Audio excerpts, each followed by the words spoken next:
Assalamualaikum warahmatullahi wabarakatuh. Kami dari kelompok 3 ingin menyampaikan beberapa presentasi yang telah kami diskusikan, yakni mengenai tugas UTS instrumentasi kilang. Perkenalkan, nama saya Alfiko Izanur, NIM 2314200001. Perkenalkan, nama saya Devi Hafiz, NIM 2314200010. Perkenalkan, nama saya Ahmed Kertofi, nomor induk mahasiswa 2314-238. Perkenalkan, nama saya Dian Madulina, NIM 23140017. Perkenalkan, nama saya Barara Mujana, NIM 2314-212. Dan ada satu lagi teman kami, yakni Dua Fajriansah yang saat ini berhalangan hadir. Untuk videonya nanti akan kami sampaikan melalui video selanjutnya.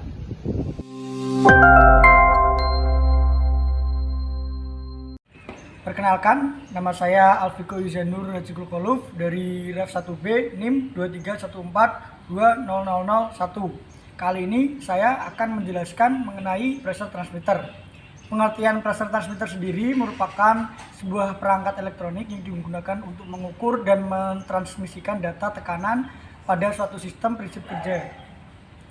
Yakni dengan prinsip kerjanya dengan mengkonversi tekanan fisik menjadi sinyal listrik yang dapat diinterpretasikan dan diproses oleh sistem pengukuran atau kontrol. Selanjutnya, untuk kegunaan di industri sendiri, pressure transmitter memiliki berbagai kegunaan, diantaranya pada industri proses migas digunakan untuk mengukur tekanan dalam tangki, pipa atau sistem peralatan lainnya, dalam industri kimia maupun minyak, gas, farmasi, makanan dan minuman, serta sektor-sektor lainnya. Pada industri energi, pressure transmitter ini digunakan dalam pembangkit listrik, pembangkit panas, dan industri energi lainnya untuk mengukur tekanan dalam sistem boiler, turbin, maupun peralatan lainnya. Yang selanjutnya, untuk alat-alat sendiri yang digunakan dalam mengoperasikan pressure transmitter, yang pertama ada sensor tekanan, yang merupakan bagian utama pressure transmitter yang berfungsi untuk mendeteksi tekanan fisik. Yang kedua ada transducer, yang merupakan mengubah sinyal tekanan menjadi sinyal listrik. Yang ketiga ada penguat sinyal yang berguna untuk memperkuat sinyal listrik yang dihasilkan oleh transducer. Yang keempat ada unit pemrosesan yang digunakan untuk memproses sinyal listrik menjadi nilai tekanan yang dapat dibaca oleh perangkat. Untuk kelebihannya sendiri, pressure transmitter memiliki akurasi yang tinggi, stabilitas yang tinggi, yang cukup digunakan dalam jangka lama, serta kemampuan transmisi untuk mentransmisikan data tekanan secara real time ke perangkat kontrol. Untuk kekurangannya sendiri, pressure transmitter memiliki menggunakan biaya yang tinggi dalam pengoperasiannya, serta kalibrasi yang digunakan secara teratur untuk memastikan akurasi pengukurannya ini cukup sulit dan memakan waktu dan biaya tambahan. Cukup sekian dari saya. Apabila ada salah mohon maaf. Wabillahi taufiq wal hidayah. Wassalamualaikum warahmatullahi wabarakatuh.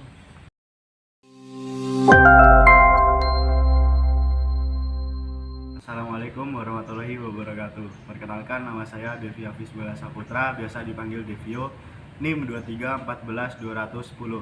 Di sini saya akan menjelaskan tentang level measurement atau pengukuran level. Pengukuran level adalah proses untuk menentukan tinggi suatu zat cair atau padat dalam suatu wadah. Dan pengukuran level dilakukan untuk memastikan keamanan dan profitabilitas proses serta untuk manajemen persediaan. Beberapa hal yang perlu diperhatikan dalam pengukuran level adalah pengukuran level merupakan salah satu faktor yang menentukan hasil produksi, di mana alat ini bisa difungsikan untuk mengukur, mengontrol, dan mengatur suplai pada tangki penyimpanan. Terus kegagalan pengukuran level dapat berakibat pada kegagalan suatu proses atau bahkan dapat menimbulkan faktor yang berbahaya bagi keselamatan. Ada beberapa metode untuk mengukur level, diantaranya adalah pengukuran tekanan dan pengukuran Seigles. Pengukuran level juga penting dalam industri migas untuk memastikan keamanan dan profitabilitas proses, serta manajemen persediaan. Kalibrasi level juga penting dalam industri migas untuk memastikan alat ukur level memberikan hasil pengukuran yang akurat dan konsisten. Terus prinsip kerja pengukuran level dapat bervariasi tergantung pada metode yang digunakan, seperti pengukuran tekanan, pengukuran Seigles, pengukuran pelampung, dan lain-lain. Beberapa pengukuran level menggunakan alat seperti mistar ukur, gelas penduga, pelampung, dan lain-lain. Beberapa kelebihan pengukuran level memastikan keamanan dan profitabilitas proses, mencegah kerusakan equipment akibat kekosongan level, serta kerugian akibat cairan terbuang. Lalu pengontrolan jalannya proses, mendapatkan kualitas produksi yang diinginkan, menstabilkan aliran untuk proses sebelumnya, dan lain-lain. Ada juga kekurangan level transmitter, sensitif terhadap gangguan pada hulu atau upstream, dan tidak direkomendasikan apabila digunakan untuk fluida yang lengket serta kotor. Hubungan terhadap level measurement kepada industri adalah untuk memperlancar adanya proses di industri tersebut. Sekian dari saya menjelaskan tentang level measurement. Apabila salah mohon dimaafkan. Wabillahi taufiq wal hidayah. Wassalamualaikum warahmatullahi wabarakatuh.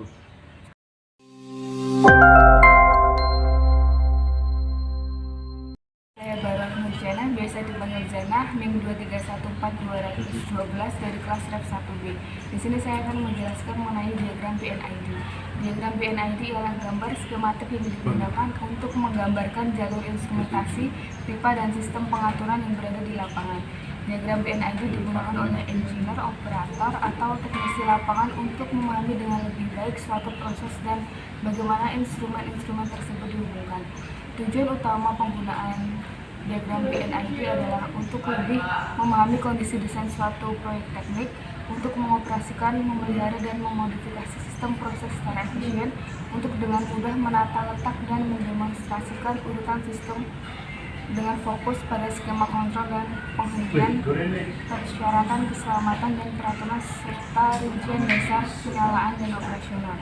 Nah, keuntungan dari PNID adalah diagram perkiraan dan instrumentasi yang dipersiapkan dengan baik, memungkinkan personal mengevaluasi proses konstruksi dengan hampir akurat, membantu dalam membentuk fondasi yang kuat dan pemrograman kontrol, berfungsi sebagai bahasa simbolik umum yang dapat digunakan oleh para desainer dari seluruh wilayah di dunia untuk berkomunikasi satu sama lain dan berbagi ide terkait otomasi industri, membantu dalam mempersiapkan dan menerapkan sistem kontrol keselamatan.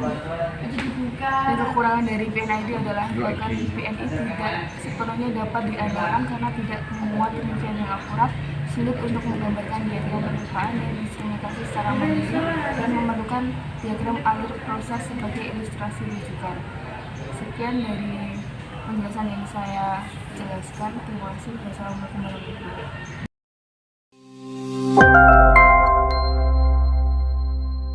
Assalamualaikum warahmatullahi wabarakatuh. Nama saya Ahmed Kardovi, bisa dipanggil Dovi. Saya berasal dari kelas Ref 1B. Untuk nomor induk mahasiswa saya 2314238. Sekarang saya akan menjelaskan mengenai temperatur transmitter. Temperatur transmitter adalah sebuah perangkat yang digunakan untuk mengubah suhu menjadi suatu sinyal yang dapat diterima oleh sistem pengendali atau pemantauan. Transmitter ini biasa digunakan dalam industri untuk mengukur dan mengirimkan data suatu suhu ke perangkat lain seperti DCS atau Distributed Control System atau SCADA, Supervisory Control and Data Acquisition. Temperatur transmitter bekerja dengan mengubah suhu yang diterima sensor seperti seperti RTD yang merupakan singkatan dari Resistant Temperature Detector atau thermocouple menjadi sinyal yang sesuai dengan protokol komunikasi yang digunakan dalam sistem. Beberapa protokol komunikasi yang umum digunakan sebesar 40-20 mA High Wire Addressable Remote Transducer, Foundation, 12 atau Modbus. Keuntungan menggunakan temperatur transmitter adalah dapat mengirimkan data suhu dengan akurasi yang tinggi dengan jarak yang cukup jauh. Beberapa temperatur transmitter juga dilengkapi dengan beberapa fitur seperti kompensasi suhu, linearisasi, kalibrasi yang memastikan keakuratan dan keandalan pengukuran suhu. Temperatur transmitter biasa dipasang dalam lapangan atau area yang memiliki lingkungan yang sangat keras, sehingga perangkat ini biasanya tahan terhadap goncangan, getaran, dan kelembapan dan suhu yang sangat ekstrim. Beberapa juga dilengkapi dengan fitur proteksi seperti proteksi dari ledakan atau kebocoran. Temperatur transmitter digunakan untuk mengubah Sinyal yang dapat diimplementasikan oleh sistem pengendali atau pemantauan dengan menggunakan temperatur transmitter. Ukuran suhu dapat dilakukan dengan akurat dan dapat diintegrasikan dengan sistem yang ada. Temperatur transmitter memiliki banyak jenis perangkat, namun yang akan saya bahas kali ini hanya dua, yaitu thermocouple dan RTD PT100. Thermocouple adalah sensor suhu yang terdiri dari dua kawat logam yang berbeda yang dihubungkan di salah satu ujungnya membentuk sudut pengukuran. Ketika suhu berubah terjadi perubahan, suhu di antara kedua logam tersebut menghasilkan perbedaan potensial listrik. Prinsip kerjanya adalah berdasarkan Seebeck, di mana perubahan suhu antara dua titik pada sirkuit thermocouple menghasilkan arus listrik yang sebanding pada suhu pada saat itu. Lalu ada RTD PT100. RTD PT100 adalah salah satu sensor yang sering digunakan dalam industri. RTD adalah singkatan dari Resistant Temperature Detector, sedangkan PT100 mengacu pada resistansi sensor pada suhu 0 derajat Celcius. Yang sebesar 100 ohm pada PT100 terdiri dari sebuah elemen resistansi yang terbuat dari platinum dengan resistansi 100 ohm pada suhu 0 derajat. Ketika suhu berubah, resistansi elemen PT juga berubah secara proporsional. Prinsip kerja RTD PT100 adalah mengukur perubahan resistansi platinum pada elemen sensor. Saat suhu berubah, perubahan resistansi ini kemudian dikonversi menjadi suatu nilai suhu yang dapat dibaca oleh perangkat pengukuran atau pengendali. Kelebihannya adalah akurasi yang tinggi, stabilitas yang baik, serta rentang suhu yang luas. Sensor ini juga relatif tahan terhadap gangguan elektromagnetik sehingga memiliki umur pakai yang sangat panjang. RTD PT100 biasa digunakan dalam aplikasi yang membutuhkan pengukuran yang sangat presisi seperti dalam industri farmasi, makanan, petrokimia, otomotif, dan industri migas. Mengenai thermocouple dan RTD PT100, saya juga akan menjelaskan mengenai kegunaannya pada industri migas. Yang pertama, untuk digunakan pada pemantauan suhu pada pipa dan tangki. Kemudian digunakan untuk pengukuran pada sumur minyak dan gas. Dan selanjutnya digunakan untuk monitoring suhu pada alat dan pengukur dan pengendali suhu. Dan selanjutnya adalah kegunaan RTD PT100 pada industri migas. Yang pertama adalah pemantauan suhu pada proses pengolahan.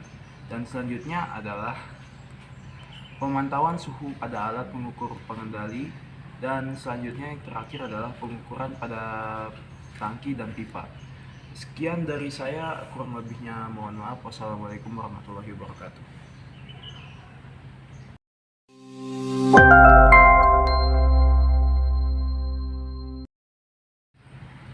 Baik, perkenalkan, nama saya Dian Madrina dengan NIM 231420017 dan akan menjelaskan soal materi PNID. PNID adalah singkatan dari Piping and Instrument Diagram, atau dalam bahasa Indonesia disebut diagram piping dan instrumen. PNID adalah jenis diagram teknik yang digunakan dalam industri untuk menggambarkan sistem perpipaan, instrumen, aliran, dan pengendalian proses dalam suatu pabrik atau fasilitas. PNID juga memiliki prinsip kerja. Prinsip kerja PNID adalah menyediakan pandangan yang jelas dan terstruktur tentang bagaimana sistem atau proses bekerja, sehingga memudahkan insinyur, operator, dan teknisi untuk memahami, mengendalikan, dan memelihara fasilitas industri dengan efisiensi yang aman. PNID juga memiliki kekurangan dan kelebihan. Kelebihan dari PNID salah satunya adalah keselamatan operasi.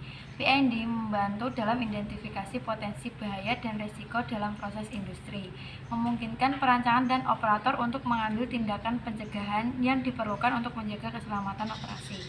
Kedua adalah pemahaman proses. PNID memberikan pandangan visual yang jelas tentang bagaimana suatu proses atau sistem berfungsi, membantu insinyur, operator, dan teknisi dalam memahami operasi dengan lebih baik. Ketiga adalah perencanaan dan perancangan. Diagram ini membantu dalam perencanaan dan perancangan sistem dengan merinci pipa, peralatan, dan instrumen yang diperlukan untuk operasi yang efisien. Selanjutnya adalah kekurangan dari PNID. Salah satunya ada satu, kompleksitas. PNID bisa menjadi sangat kompleks, terutama dalam fasilitas industri besar. Ini dapat membuat sulit untuk dipahami oleh orang yang tidak berpengalaman. Kedua adalah keterbatasan informasi. PNID memberikan representasi visual, tetapi tidak memberikan detail teknis yang mendalam tentang setiap komponen. Yang ketiga adalah perubahan proses. Jika terjadi perubahan dalam proses atau fasilitas, PNID yang ada mungkin perlu diperbarui secara manual yang memerlukan waktu dan upaya. Yang keempat adalah penggambaran yang abstrak. PNID menggunakan simbol dan kode khusus yang mungkin tidak intuitif bagi semua orang. PNID juga dapat diterapkan dalam berbagai industri, salah satunya adalah industri kimia. Di industri kimia, PNID digunakan untuk menggambarkan proses produksi kimia, termasuk aliran bahan kimia, reaktor, tangki penyimpanan, pompa, dan instrumen pengukuran. Yang kedua adalah industri minyak dan gas. PNID digunakan dalam pengolahan minyak dan gas untuk menggambarkan sistem perpipaan, peralatan pengolahan, separator, kompresor, dan sistem kontrol. Penjelasan dari saya. Maaf jika ada kurang dan salah. Wassalamualaikum warahmatullahi wabarakatuh.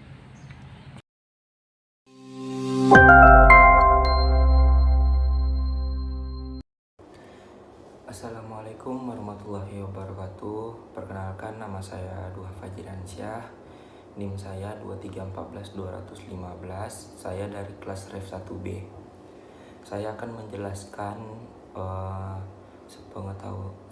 sebisa dan setahu saya tentang orifice meter.